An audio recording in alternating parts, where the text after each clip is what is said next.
Very good afternoon and welcome to Lunchtime News on TV1. We're coming to you live and direct from the Newsfirst studios here in Colombo. Let's first start off with a look at your top stories this afternoon. Former Minister TB Ikanika summoned to the FCID over allegations of misusing state vehicles. 3 fishermen who set out to sea from Jaffna reported missing. 3 suspects arrested at the BIA for the possession of gold worth 4.8 million rupees. 166,000 affected by the inclement weather in the island. New elections loom in Italy amid calls for Mattarella to be impeached. Starting off with your lead story this afternoon, TB Ikanika arrived at the Police Financial Crimes Investigation Division this morning. The former state minister was summoned to provide a statement over the alleged misappropriation of vehicles during his tenure in office as the State Minister of Culture and Arts. Our correspondent said that a number of ministers who left the government recently with TB Ikanika arrived at the FCID. The group included parliamentarian Bandhunu Gulwarthana and Mahindananda Alutgamage representing the joint opposition. When I was the Minister of Cultural Affairs, my responsibility was to help the Viharyas, the Mahasangha and the other religious places. As a result of acting to help these places, I have been summoned to the FCID to provide a statement. This is regarding providing a cab to the Mahasangha at a temple. We will see what the situation will be after providing the statement.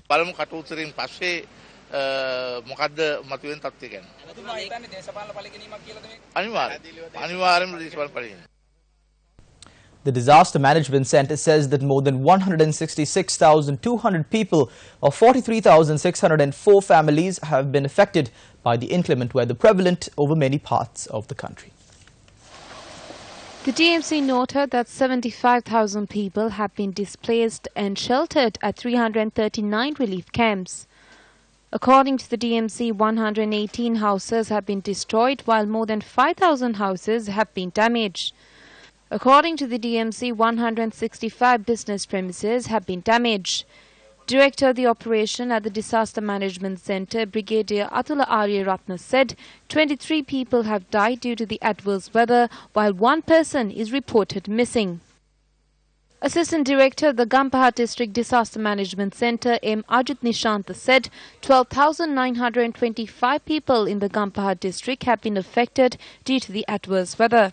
The Irrigation Department states that a minor flood situation is still prevalent at the Attanagalu Oya in Dunamale. Director of Hydrology at the department, Mala Alavatuguda, said that however the water levels of the Kalani, Kalu, Nilvala, Maoya and Gin River are returning to normalcy. Meanwhile, the Ministry of Education said all schools in the Gampaha district will be closed today. The landslide red warning has been issued to the districts of Nur Elia, Kalutura, Gaul, Kegol and Ratnapura. The National Building Research Organization noted that warnings were issued as the areas have received rainfall exceeding 150 millimeters within the last 24 hours.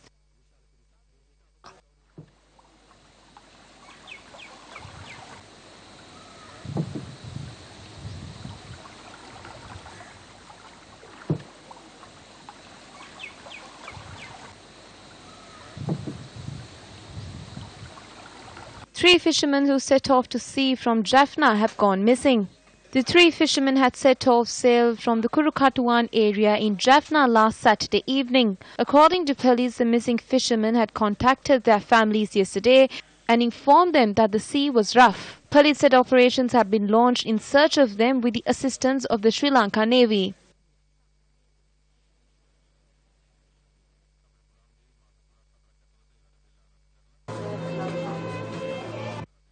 The final rites of the police sergeant Dylan Pereira, who sacrificed his life to save those affected by the disaster, are due to be conducted today. The final rites will be observed at the General Cemetery in Malgamur, Giriulla.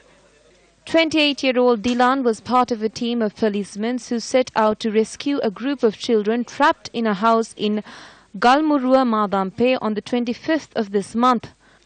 Although the team was able to rescue the children, Dylan was head away in the current. Following a search operation launched by security forces and area residents, his body was found 200 meters from where he was reported missing.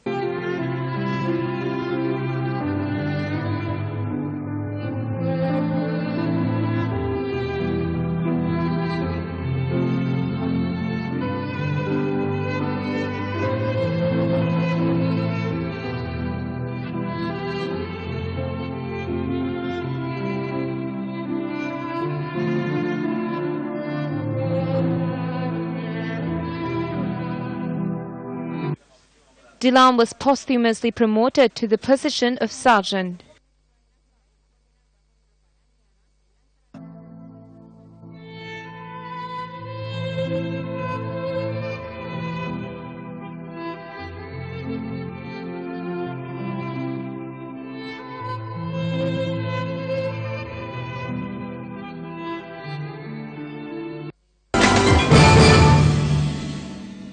Meanwhile, the Department of Meteorology says the southwest monsoon condition has established over the island. The department warns the general public to be vigilant as wind speeds over the island and in the coastal areas will continue to increase. Minister Mahinda Amaraveera responded to questions posed by journalists following an event in Viharagala Suryavawa.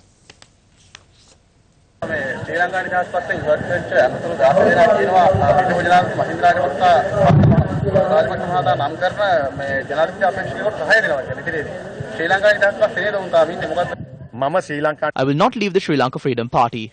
I will not join the United National Party. I said I will not join the Flower Bath too. But I told them that I will work for the victory of President Maithripala Sirisena.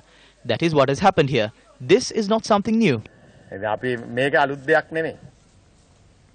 A Sri Lankan who attempted to smuggle a stock of gold to Chennai has been arrested at the Ikanika International Airport today. Customs media spokesperson Sunil Jayaratne said 2 gold biscuits weighing 224 grams were found in the possession of the suspect. According to Jayaratne, the stock is worth more than 1.3 million rupees. The suspect is a 44-year-old resident of Colombo and has been released after being charged a fine of 250,000 rupees. Customs media spokesperson said the stock of gold was confiscated. And a quick look back at some local news. Professor G.L. Piris responded to journalists after he met with Venerable Ambegasvava Rahul Athera at the Sri Valagamba Viharasthana. The money from the biggest bank theft in Asia is being distributed among MPs as bribes. Then when one person is caught, he says that if I'm a thief, there are another 100 thieves. This is their excuse. That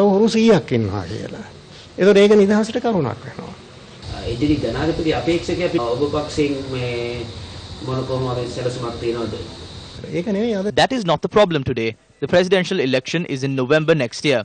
The floods are a problem today. Parliamentarians lining their pockets is a problem. Taxes that burden the people is a problem at present. The limitless increase in the number of cabinet ministers. On the day that the price of kerosene was doubled, they added a new minister. Was this done due to the lack of ministers? 450 million rupees was allocated to purchase a luxury car for that minister as well. And that's all the news we've got for you this afternoon. To follow details of these stories and more, you can log on to our website www.newsfirst.lk. Before we leave, a wild elephant with an appetite for mangoes was spotted in Watakolwa Galgamua. We conclude this afternoon's news bulletin with a look at that elephant. Thank you very much for watching. My name is Charlene Benedict.